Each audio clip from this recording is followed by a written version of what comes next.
The time is nigh for some football in Foxborough. That is right, after a long offseason of changes, turmoil, tumult, a regime swap, and so much more. The fanticipation is building to a fever pitch for your New England Patriots. Kick off this Sunday in one of the most highly anticipated and intriguing, if not wild, seasons in several years. We say the same damn thing every year, but I know you guys are pumped and jacked for what should be an awesome season for your New England Patriots. Will Josh get Drake on the right track? Has Vrabel done enough to turn things around? Is Drake the one? Will we ever see Gonzo? Who's going to be the stud? Who's going to be a dud? These and so many more questions, because they say football is family. Well, we've got the entire Six Rings family here together for your official Six Rings and Football Things 2025 Patriots Preview Pod. Let's go. Hey, whatever it takes, man. It's all about winning, all right? Winning on three. 1, 2, 3, win! Celebrating the heroes of Foxborough's past. And with a good block. Look at Vrabel. All the way. Watch the block of number 73, John Hanna. The champions of the dynastic era. Adam Vinatieri booms a 48-yard field goal, and the Patriots are Super Bowl champions. The Patriots of tomorrow. We're going to remove entitlement from our football team. We're going to earn the right to be here every single day. And the fans whose faith never wavers. Let's go! This is Six Rings and Football Things.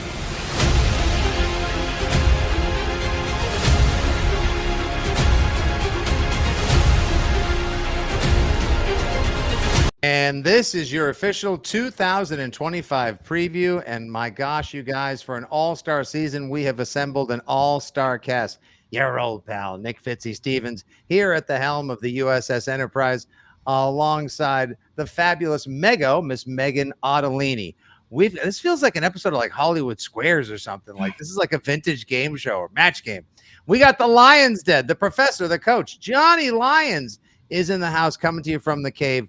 And, of course, no preview pod is complete without a visit from the Freezepops, because he's so sweet and he works so hard.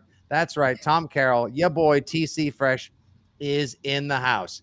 All right, guys. By the time your average Six Rings listener is going to get this between their drums, it's going to be basically 2 days until football. Let's just go right around the room. We'll start with you, John. Where are you right now? Confidence level, excitement, feelings following a 2.5-week run, I would say, that has been a little wonky ever since the rats in the building comment from Vrabel following the beatdown by the Giants third stringers. Yeah, Fitzy, I think if you zone out here, I'm in a hell of a lot better place than I was at this time last year, right? Heading into the Gerard Mayo, Jacoby Brissett 6-week era that became the Drake Maye era. I think this team has come a long way from where they were in January and February and March. I still think there's some work to do, though. And I was down there at training camp, and Mego and Tom were down there more than I was. Fitzy, you were down there as well. And we saw a team that was getting better, that had pieces there to compete. And I think we still see that, but I think we also see a team that has some work left to do. And it's not just the Gonzalez injury or Will Campbell showing up on the injury report today. It's their overall depth, right? I mean, what do they do at tight end beyond Hunter Henry? What do they do at linebacker beyond Spillane? It's just, I think we're seeing a team that is better than last year, that is going to be more competitive than last year. But I also think we see a team that got some work to do. And I think if you're a Patriots fan, that's kind of what you probably expected in February and March. And that's what we're kind of at now. Tom, where would you say your expectations for the season are now, just a couple of days out, versus, let's say 5 months ago when we were right coming off of a great free agency where they spent the most, a draft where everyone gave them an A? I feel like we may have almost crested with anticipation and confidence towards the season, whereas now there's excitement, like John said, but at the same time, I don't think I've seen anyone predict that the Patriots would make the playoffs.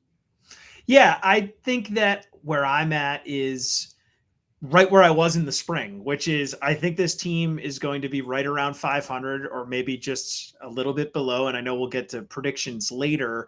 I think that they did a lot in free agency. They needed to do a lot in free agency because the drafts have been so poor in recent years. So I feel like they've tried to establish a new foundation through this free agent class. And I think John brought up a good point.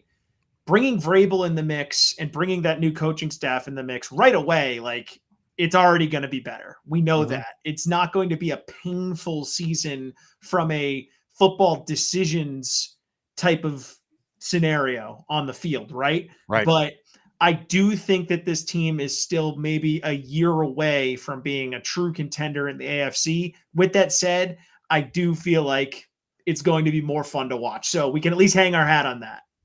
Mego, no one has done more Six Rings pods with me. No one has been down to the stadium reporting on what's going on more than you.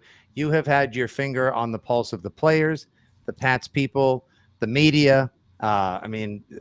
You know where everything's been. You may even know where Ernie buried some of the bodies over the years during the Belichick era.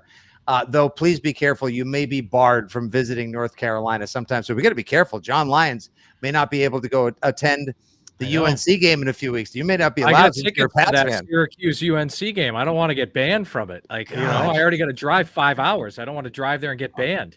Unbelievable. But anyway, so Mego, you've seen so much. You were around last year through the crap show. Is just being better than last year, is restoring confidence that the team is on the right track, is running a competent operation just enough for this year? Or do you think fans and even yourself, do you want to see more? I think if you look at this season alone and big picture at the same time, I move away from the ideas of free agency or being able to swing a big trade to come here and actually seeing something foundational from this draft class. That sounds so simple, but the closer that we get to Sunday, the more that I think for a lot of people, the realization sinks in that it's not just Will Campbell at left tackle. It's probably going to be Jared Wilson at left guard.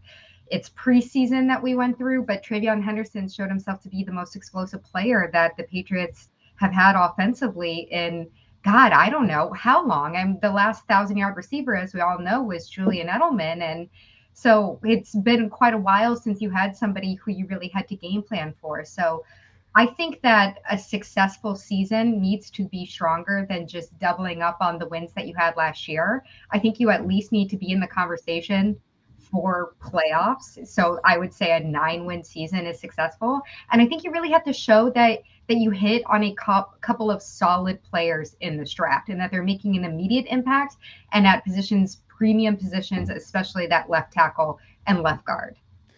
Yeah, I feel like, I'm going to be honest, not to get into the predictions just yet, but I feel like I was steering you down that path, Freezepops, when I was saying maybe optimism and confidence crested in the springtime, huge free agency, awesome draft. Like, oh my God, holy smokes. I think this team is going 10-7. And I was fully confident that a winning record was at hand, that they could nip at the heels of the Bills. But more importantly, the Jets didn't crush it necessarily. I believe Miami is a regression candidate. I even think Mike McDaniel could be a first coach fired candidate as well.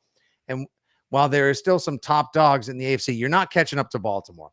You're not even probably catching up to the Bengals, who let their guard down with their notoriously slow Burrow and most especially Zach Taylor starts last year. You're not the Chiefs. You're not even the Chargers.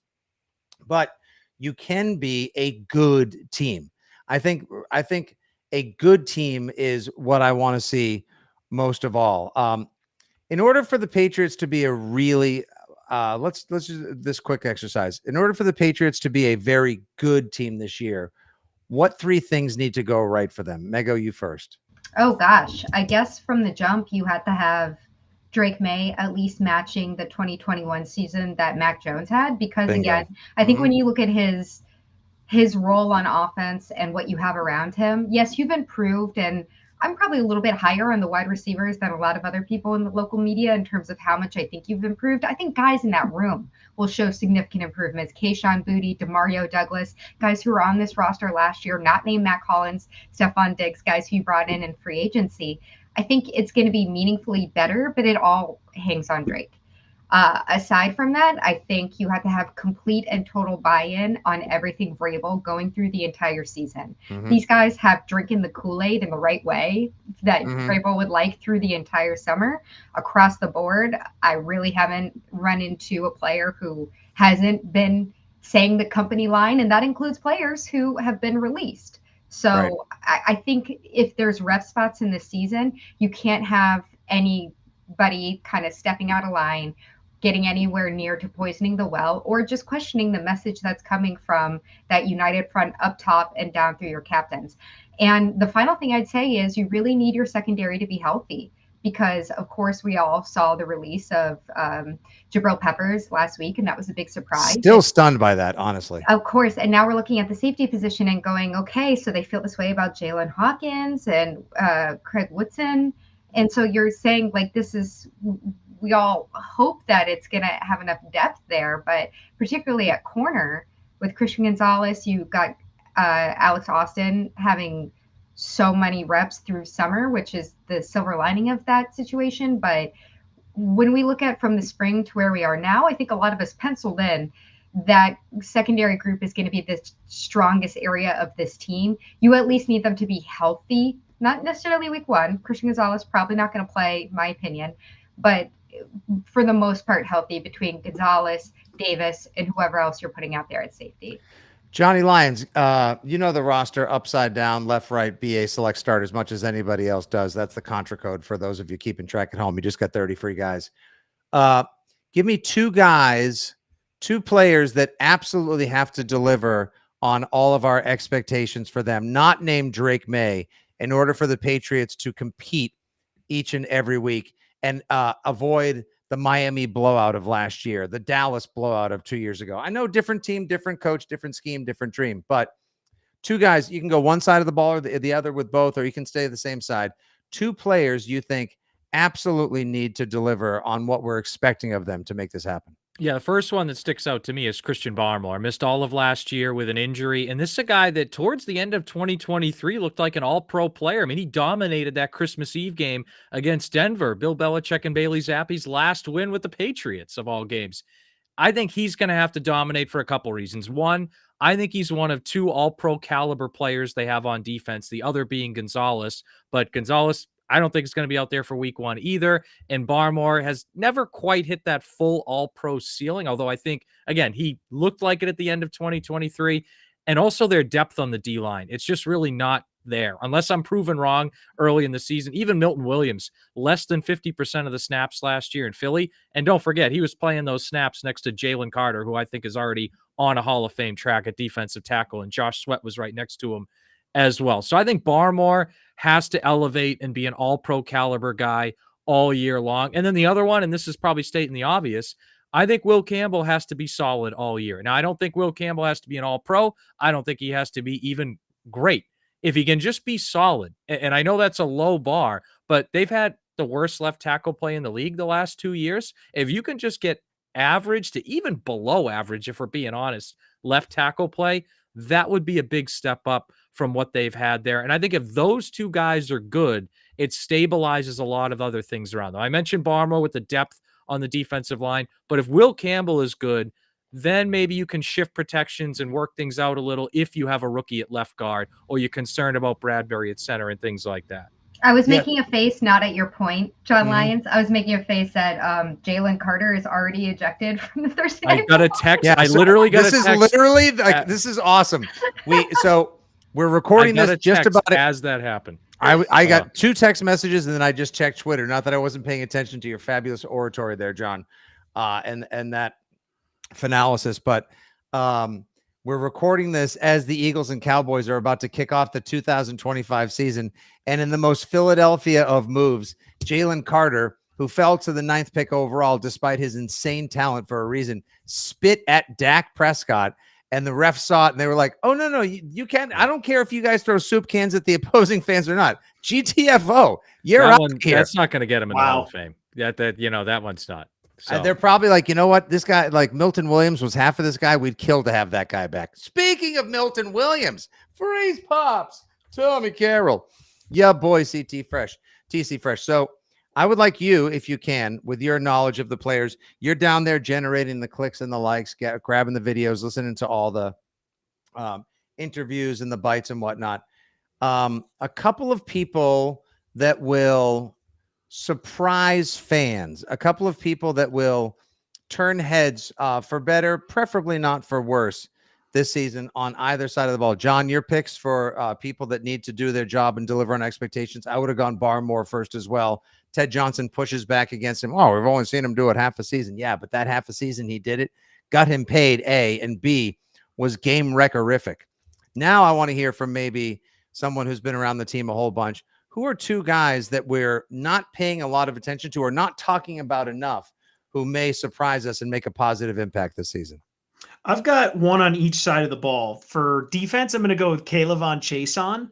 He's someone that has had a fantastic summer. Great pick. And someone who's looked really good in the preseason as well. And at the end of the year last year with the Raiders, he was playing some of the best football of his career. So he comes in sort of hot from that, and he's lived up to expectations so far in camp. And I think he's someone that came in sort of as an unheralded guy compared to the rest of the free agent class.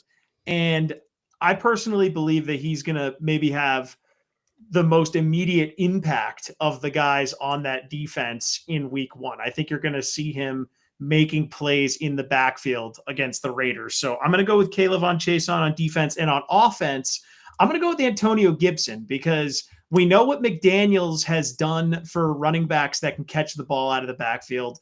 All the hype is there for Travion Henderson. I think that all three of these backs are going to be a part of this offense. And Antonio Gibson on a bad offense last year was someone that was liable to, have 2 or 3 big runs or big catches a game. So I think McDaniels is going to be able to unlock that more than anyone else has been able to in his career. And I see Antonio Gibson having a surprisingly better season than people probably realize at this moment. See, I think Josh McDaniels, as much as he's looking forward to working with Travion Henderson, as much as he's probably going to try to turn Eftim Chisholm III, living legend and future Patriots Hall of Famer, into the Ocean State job lot version of Danny Amendola, I think he must be salivating over the prospect of working with a player that has wide receiver size, but running back speed, moves, and power, who was very good with Washington. Like you said, showed out last year more often than not on one of the worst offenses in Patriots, if not NFL recent history as well. And John, to your point, I think I would have gone also with, I'm big A. Mego was texting me about this yesterday as the audio came fresh, and we made sure to make a point of it yesterday and then on afternoons today as well. I think Steph Diggs is going to deliver. I do. I think now we're not talking, Johnny, we're not talking 2020 Steph Diggs, 1,553 yards, 10 touchdowns and 105 catches. But do I think he's capable of 75 to 80 catches, 900 yards, and 6 touchdowns? On the New England Patriots, that's borderline Steph Diggs 2020 or 2021 worthy. And the other person who has to come through is McDaniels. He is single-handedly in charge of unlocking Drake Maye and making sure that he stays in his helmet all the way down to the 15-second warning, and tells him, take the profit, relax, it's okay. Take the underneath guy, look for pop, wheel route to Travion, dish it off to Gibson right here, throw it away, dirt it like Brady used to. Don't worry about trying to win the game. You can't come back from 17 points with 1 touchdown. It's one play at a time.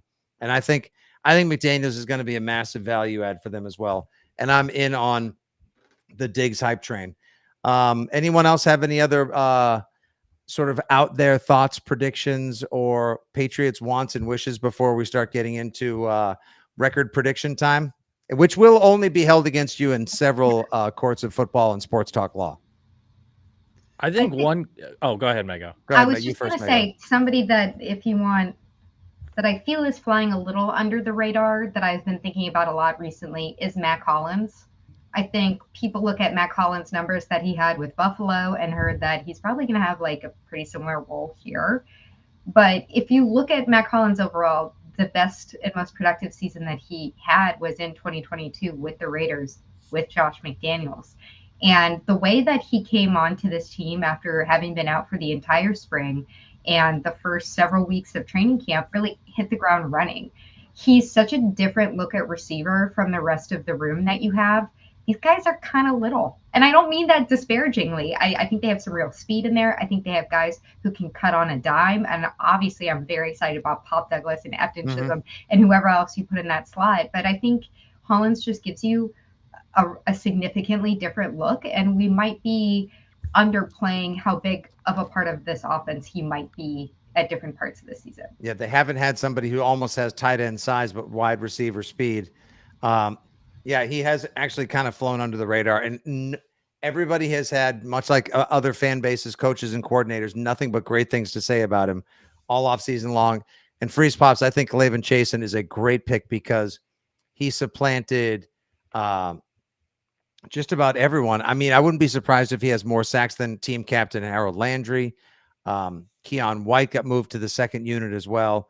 Swinson got basically bumped to the practice squad. He kind of came from out of nowhere and had a terrific camp, and I wouldn't be surprised if he's a primary pass rusher. Johnny, you had one? Yeah, I just think one under the radar player and rookie as well to keep an eye on is Marcus Bryant, 7th round tackle they took out of Missouri. They had him starting preseason games at right tackle, but when they rotated guys, they bumped him over to left tackle in preseason games as well, which tells me they view him as their 3rd tackle. And look, Will Campbell's a rookie. 17 games is a long season. Morgan Moses has had some smaller injury issues the last couple of years and was a limited participant in training camp. Don't be surprised if the 6'7", 320-pound tackle, who actually has long arms, a rookie tackle with long arms, has to start some games at tackle. He's come a long way, I think, since they drafted him. He was first team all AAC a couple years ago. I think there's some talent in there. They need some refinement with him, but don't be surprised if he's going to have to start a game or two at some point this season. I wouldn't be surprised either. Wouldn't it be nice also, just like Micah Onwenu was also a 6th round discovery, if Marcus Bryant actually becomes a bit of a you're going to need another tackle. Morgan Moses might have 2 years left in him tops, probably 1, and we'll see if he can even stay healthy enough for that one, considering the load management and rest that he got in the offseason and during camp as well. All right, guys. We've laid out some sleepers. We've laid out some of our studs and duds as well. Time we get down to the task bracks and the brass tacks of it all. Let's have some predictions on the season. As I shared earlier, from the Boston Globe to USA Today, the New York Times and Athletic, all the way to NFL.com and beyond, you have nobody, and I repeat, nobody, basically outside of Brian Hoyer, maybe Adam Schefter, and who else was it? Oh, Colin Cowherd with the big desk, saying that the New England Patriots would actually make the playoffs. And I feel like a lot of people that are saying the Pats are a 10, 11, 12 win team are paying more attention to what went on with the positive buzz in the post Vrabel hire, post free agency, post draft, and haven't seen all of training camp and watched them go through the recent bumpy roads and cuts. So let's get down to the predictions. Mego, we will start with you. How does this season play out, and what kind of record do you think the guys have? I'll start with my record prediction. I think they're a 9-8 team. I'm going to stay on the optimistic side because it's just the beginning of September and this is the time to be optimistic. I think they start 2-2. They run into the Bills and some other very talented teams at different points in the season, but they get into that nice soft underbelly of the Saints, Tennessee, and Cleveland all back to back to back. And maybe that's something where they start to really find themselves, feel like by that point they know what their identity is and have kind of a predictable stretch down the line. I keep going back to the schedule is really soft. And I know people say, well, on the other side, you got teams who are looking at the Patriots and saying that team has had 4 wins the last 2 seasons. They have a new coach. Nobody really knows exactly what Drake Maye is yet. So they're soft for your schedule. But I do think that there is some actual talent on this team. And I think that if you're healthy and you follow the plan and stay disciplined with what Vrabel is spelling out, that they should be able to be a 9-win team. And that's very realistic. Not only is it realistic, it's optimistic, if you will. It is. I'm a realistic optimist. Yes, it's a realistic optimist type of take. 9 wins, more than doubling 2023 or 2024, soft schedule or not, with an offense and a talent that most prognosticators say and Italian evaluators say is somewhere in the early to mid 20s as well. So I think that would be great. Tommy Freezepops, what do you got, big guy? Well, I'm right around Mego. I got him at 8 and 9. And, I don't have the sort of like schedule by game breakdown. I did it right before I came on. And I'm with you, Mego. I think they eat in the middle of that schedule against those weaker teams. But outside of that stretch, it's like win-loss, win-loss, win-loss. They're just like in my mind, going to be one of the more quintessential 500-y teams in the league, which I think is glass half full, positive spin look at the Patriots right now, because you're coming from a 4-win season where the head coach didn't look like he was qualified to be coaching football, which I think we all agree he probably Or coaching youth sports. No. At least at that point, he wasn't ready. So I think that them finishing with 8 wins or 9 wins is a massive success for year one of Vrabel with where this organization is at this point.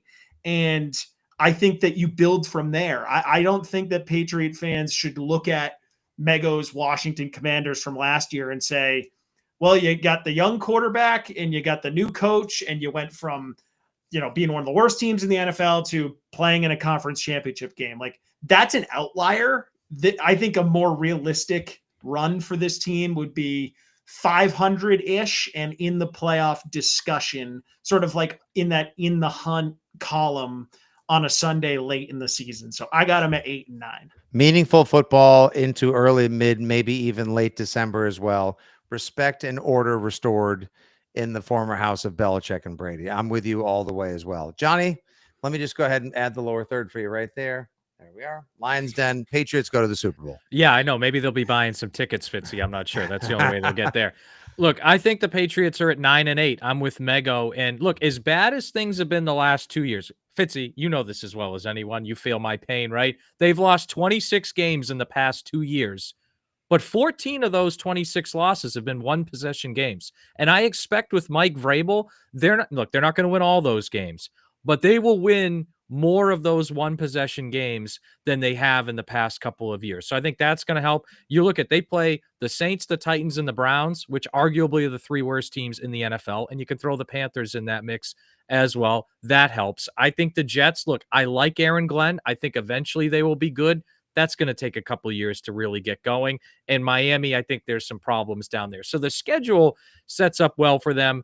And as I said, the Vrabel effect, the one-possession games thing, I think is huge. You look at what he did in Tennessee. He had Ryan Tannehill in 2018 and 2019, 2020 playing like a top 10-ish quarterback in the league. And I think we can agree Drake Maye has a lot more talent than Ryan Tannehill. At least I think he does. So I think they're going to be better off. Even in 2021, when Derrick Henry missed 9 games, they went 6-3 without him. So it's a guy that can coach around, not having as much talent, having issues there. I'm a big fan of the McDaniels hire. And just last piece on it as well, I think, look, we've all been at training camp. I think you just look at out on the field, there's a lot more top-end talent on this team than there has been in several years. And I know the depth is a problem. I get it. But Spillane is a better linebacker than anyone they've had there the last few years. The combination of Davis and Gonzalez can be one of the best in the NFL. Travion Henderson is a better running back than the Patriots have had in 3-4 years at least. So you can go on down the list. Drake Maye is going to be the best quarterback they've had since number 12 left. So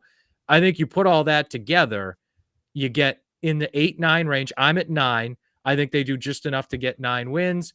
I don't think it's quite enough to get in the playoffs in a crowded AFC wildcard field, but I think they're in playoff contention in the last week of the season, and they get 9 wins. Pats fans shouldn't, couldn't, and hopefully wouldn't ask for much more as well. The turnaround will be legit. You are in good hands again. Competence and confidence are restored at Gillette Stadium and one formerly Tom Brady place. However, as Mike Vrabel has sort of intimated and hinted at and even moved towards with some of the moves he's made in recent weeks, letting guys like Kendrick Bourne and even Jabril Peppers go 2.5 days after he was kept on the roster and introduced at the team introductory dinner. Much like with the Titan submersible boys and girl, depth is a legitimate concern. I do not think the Patriots have enough. That was a bad joke with a wonky long setup. I apologize for nothing. It's after 8:30 on a Thursday, and we all want to watch football. No, it was good. It was good. We should have laughed. That's on us. No, we should have okay. sold. Or you could have just said too soon, Fitzy. That's fine. It's not too soon. Nothing's too soon in my world, Tom. That's a real thing for me. They turned over legitimately half of the roster. And they have more roster to turn over as well. When your first round pick from 3 years ago is only good enough to make the Browns practice squad, that tells you how shitty your team has been the last several years. And Mike Vrabel understands that. They have only come in and started digging up the basement and fixing the first floor. They haven't even done any. They haven't relocated the chimney. They're not even sure where the bedrooms are going to go, or if they're going to move the kitchen from the first floor to the second floor. They haven't picked the paint. They're not sure what kind of windows or sliders they're going to use. There's so much more renovation that has to take place. However, Drake is in good hands. The organization overall is in good hands. And I think they actually have some playmakers like Travion Henderson, maybe like Kyle Williams, some guys on defense. Hopefully Gonzo gets healthy and comes back. And maybe Craig Woodson turns out to be the eraser and does a good job. He's also older than Belichick's girlfriend, so I've got faith that he's going to be reasonably competent. I know, John, you're upset. Another Belichick shot this early. No, that's okay. You don't want to get banned. Okay. I know. Okay. Long story short, ban is not cool, by the way. It's crazy to expect more than turning it around, doubling the win total, and sniffing relevant football past Thanksgiving. So I'll say 8-9 will be just fine. And as we wrap up, guys, real quick on the way out the door, your picks for offensive and defensive MVP on the Pats this season. Mego, we start with you. Yeah, I'll just go quickly because I feel like I kind of spelled them out already. Offense, I'm going to say Travion Henderson. I don't think he has a 1,000-yard rushing season because he's going to be primarily splitting with Ramondre Stevenson. Ramondre Stevenson is the best when he's able to split with somebody, and he falls into that kind of Damian Harris role for him. Defensively, we all talked about Christian Barmore. I think Christian Barmore, if he can match 80% of the level that he had at the end of 2023 and stay healthy, that is a huge push forward for your defense. And did you want a surprise? Because I feel like I said before. My surprise of the season is going to be that I think that Mac Hollins has his best season since he was in Vegas. Wow, Mac Hollins getting because he had like a 50-catch season with a couple of touchdowns under Josh in 2022. And Josh obviously had to have been one of the reasons why the Pats went out of their way and paid him, not Diggs money, but some pretty decent money as well. So Mego is all in. There you go for all the degenerates in the chat as we record the Six Rings and Football Things 2025 preview live on the WEEI and Fitzy GFY socials. There you go. Mego is all in on the Mac Hollins props. Freeze Pops. OMVP and DMVP. So to give us something a little different from Travion, because that's where I was going to go, I'll say Drake Maye. Like if they're going to be an 8-9 win team, I think Drake Maye needs to be awesome.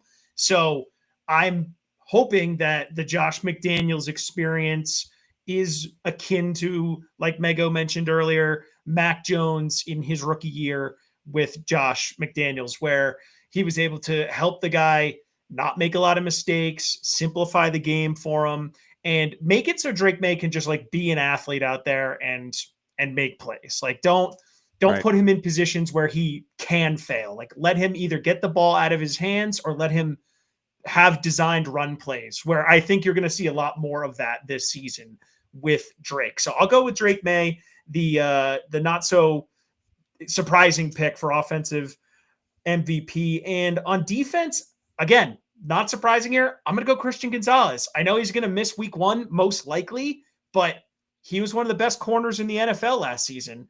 If he's able to come back from this hamstring injury, let's hope he continues on that path and takes an even bigger step forward here in year 3. So those are going to be my 2 MVPs. And I saw Jeff in the chat ask for a prop bet for week 1 earlier in the show. So I'll give him Drake Maye anytime touchdown at plus 350. Again, I think they're going to use his legs.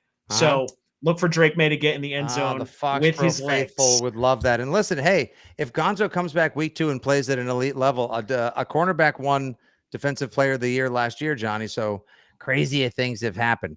Who you got real quick, buddy?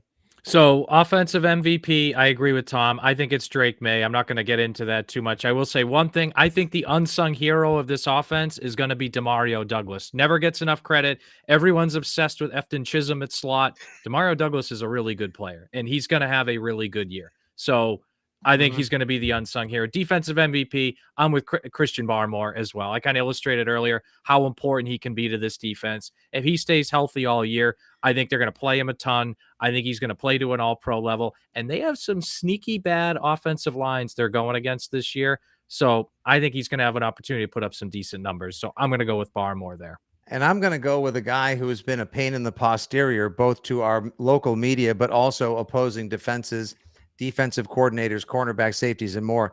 I think Steph Diggs proves why they paid him $23 million.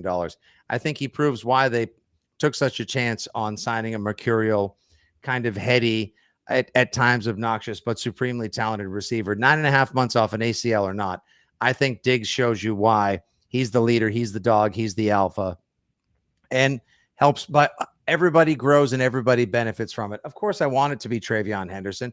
Of course, I want to buy the entire family matching rivalry Efton Chisholm jerseys as well. But I'll give him time, and I'm setting my expectations a little lower for the Chiseler right now.